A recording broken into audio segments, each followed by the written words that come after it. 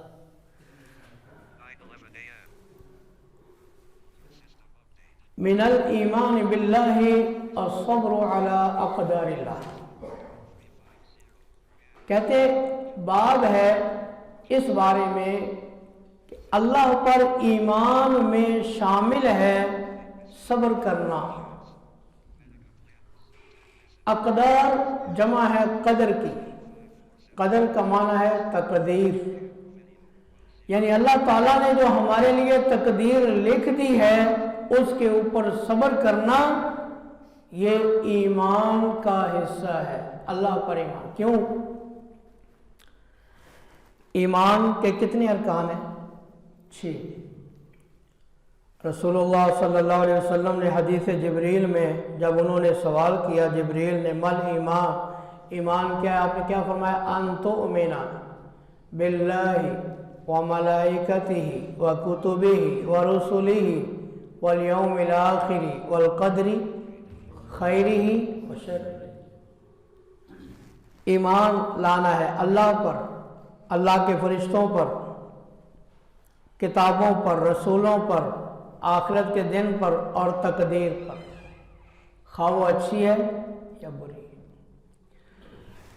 تو یہ تقدیر میں شامل ہے، ایمان بالقدر، تقدیر پر ایمان، یہ ایمان میں شامل ہے۔ اور اگر اللہ تعالیٰ نے ہمارے لیے کوئی تکلیف لکھ دی ہے، کوئی بیماری لکھ دی ہے، تو اس کے اوپر اگر ہم صبر کریں گے تو یہ ایمان ہے یا نہیں ہے؟ یہ ایمان، اس لیے کہتے ہیں صبر ایمان۔ صبر جو ہے عربی لغت میں، صبر کا معنی ہوتا ہے الحبس، کسی چیز کو روک دینا۔ عام طور پر ایک لفظ بولا جاتا ہے عربی میں، قتل صبرا، فلاں آدمی کو قتل کیا گیا صبر کی حالت میں، یعنی قید کی حالت میں اس کو قتل کیا گیا۔ اور شرعی اصطلاح کے اندر صبر کیا ہے؟ اس کی 3 قسمیں ہیں۔ صبر کی کتنی قسمیں ہیں؟ نمبر 1، اللہ تعالی کی اطاعت میں، نیکیوں کے کام کرنے میں صبر کرنا، یہ صبر ہے۔ نماز پڑھنی ہے، نیکی ہے نماز، اور سردیاں ہیں، پانی ٹھنڈا ہے، تکلیف ہوتی ہے بستر چھوڑنے میں، وضو کرنے میں، لیکن صبر کرتا ہے۔ روزہ نیکی ہے، صبر کرتا ہے۔ حج نیکی ہے، سفر کرتا ہے، مشقت اٹھاتا ہے، یا نیکیوں میں صبر کرنا۔ جس طرح کہ قرآن کریم میں اللہ تعالیٰ فرماتے ہیں فاصبر لحکم ربک، اپنے رب کے حکم پر صبر کرو۔ پھر صبر کی دوسری قسم ہے گناہوں کے چھوڑنے میں صبر کرنا، کیونکہ گناہ کے اندر بھی ایک لذت، لیکن جو آدمی گناہ کو چھوڑتا ہے اللہ کے خوف کی وجہ سے، اللہ کو راضی کرنے کے لیے، یہ بھی صبر ہے۔ اس کی مثال آپ یوسف علیہ السلام کے اس کردار سے پیش کر سکتے ہیں کہ حسن و جمال کے باوجود اور ایک بڑے بلند گھرانے کی عورت کی دعوت کے باوجود